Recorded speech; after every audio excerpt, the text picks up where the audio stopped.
ต่อด้วยกรมอุตุนิยมวิทยานะคะเตือนพายุ Depression ไคตักทำให้ภาคใต้ตอนล่างมีฝนเพิ่มขึ้นกับมีฝนตกหนักในบางพื้นที่ส่วนบริเวณภาคเหนือและภาคตะวันออกเฉียงเหนือยังมีอากาศหนาวเย็นต่อเนื่องค่ะกรมอุตุนิยมวิทยาพยากรณ์อากาศ 24 ชั่วโมงข้างหน้าบริเวณความกดอากาศสูงกำลังแรงที่ปกคลุมประเทศไทยและทะเลจีนใต้มีกำลังอ่อนลงทำให้ประเทศไทยตอนบนมีอุณหภูมิสูงขึ้นแต่ยังคงมีอากาศหนาวเย็นต่อเนื่องกับมีหมอกบางพื้นที่ส่วนภาคใต้มีฝนเพิ่มขึ้นและอากาศเย็น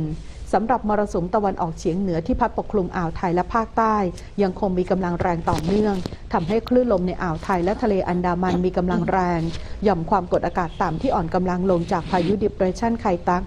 ปกคลุมประเทศมาเลเซียและจะสลายตัวในระยะต่อไปก็คือในวันนี้นะคะ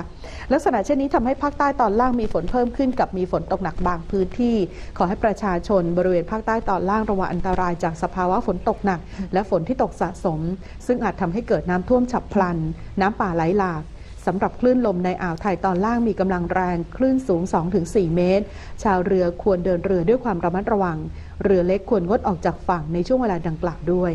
สำหรับกรุงเทพมหานครและปริมณฑลอากาศเย็นกับมีหมอกบางพื้นที่และอุณหภูมิจะสูงขึ้นอุณหภูมิต่ำสุด 20-23 องศาเซลเซียสอุณหภูมิสูงสุด 32-34 องศาเซลเซียส